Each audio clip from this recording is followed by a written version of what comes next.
नमस्कार। आज हम दोस्ती, अफसोस और एक चूके मौके की एक बड़ी ही दिल को छूने वाली कहानी पर बात करेंगे। हाँ, और ये कहानी जुड़ी है बॉलीवुड के दो बहुत बड़े नामों से, दिलीप कुमार और जॉनी वॉकर। बिल्कुल।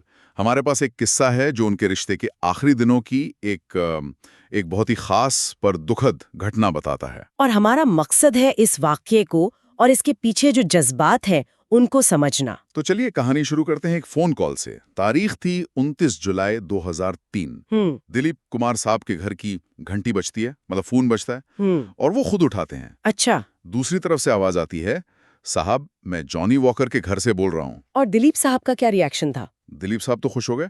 वो कहते हैं, अरे वाह, मैं तो आज उनसे मिलने आने वाला था, जरा बात तो करवाइए। ओह, उन्हें लगा कि वो बात कर पाएंगे। हाँ बिल्कुल।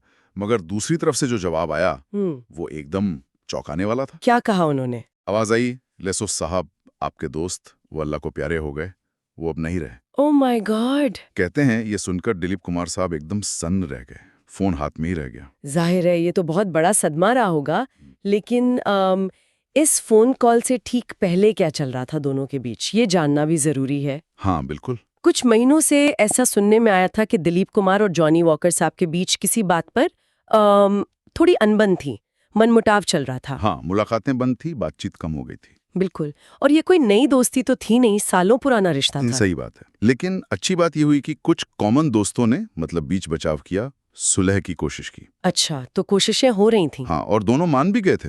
फिर से मिलने और बात करने को राजी हो गए थे। पहल जॉनी वॉकर साहब ने ही की थी। उन्होंने पहल की थी। हाँ, और फोन पर बातें भी शुरू हो गई थी दोबारा। ये दिलचस्प है। तो मतलब गिले शिकवे दूर हो रहे थे। हाँ, लग तो ऐसा ही रहा था। और फिर ये मुलाकात वाली बात कैसे आई? मतलब जॉनी वॉकर साहब ने बुलाया था? हाँ, असल में जॉनी वॉकर जी ने ही दिलीप साहब को अपने घर आने का न्योता दिया था। क्यों? मतलब कोई खास वजह? वजह ये थी कि उनकी तबीयत ठीक नहीं रहती थी उन दिनों।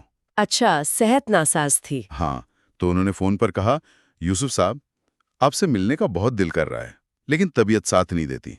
क्यों ना आप ही किसी दिन मेरे घर आ जाएं? ये तो एक दोस्त की गुजारिश थी अपने दोस्त से। बिल्कुल। और दिलीप कुमार जी ने वादा भी किया। उन्होंने कहा, जरूर आऊंगा जॉनी भाई, जैसे ही वक्त मिलता है मैं फौरन आता हूँ। वादा तो कर लिया। हाँ, वादा कर लिया, लेकिन फिर दिन गुजरते गए, हफ्ते बीत गए। और वो गए नहीं? वो जा नहीं पाए। अब वजह क्या थी? क्या वो बहुत ज्यादा मसरूफ थे, या शायद वो पुरानी अनबन की हल्की सी कसक अभी बाकी थी? ये कहना मुश्किल है। हाँ, ये तो वही जानते होंगे, पर नतीजा ये हुआ कि वो मुलाकात टलती गई। और फिर वो दिन आ गया।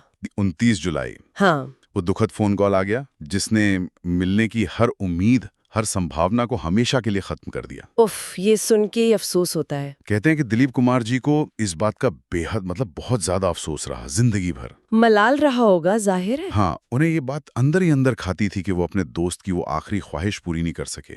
वो बुला रहे थे और ये जा नहीं पाए। उन्होंने इसका जिक्र भी किया था बाद में। हाँ, कई इंटरव्यूज में, अपनी बातचीत में उन्होंने इस मलाल का, इस अधूरेपन का जिक्र किया। ये वाकया असल में हमें रिश्तों में अफसोस की जो भावना होती है, हाँ। उसके बारे में सोचने पर मजबूर करता है। खासतौर पर वो अफसोस जो तब होता है जब आखिरी वक्त में कुछ कहा ना जा सका हो या किया ना जा सका हो। सही बात है। ये दिखाता है कि कैसे कभी-कभी छोटी लगने वाली बातें या बस रोजमर्रा की व्यस्तता हमें कितनी जरूरी मुलाकातों से, कितने अहम पलों से दूर कर देती है। बिल्कुल।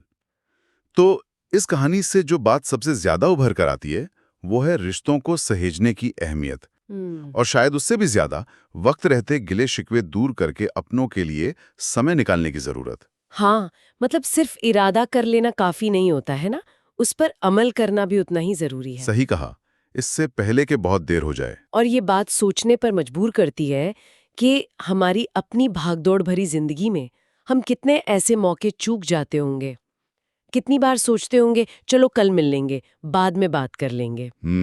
इन टाले हुए पलों की, इन चूके हुए मौकों की वो अनदेखी कीमत क्या होती है, जिसका एहसास शायद हमें तब होता है जब वक्त हाथ से निकल चुका होता है। ये एक गहरा सवाल है जिस पर हम सबको शायद सोचने की जरूरत है।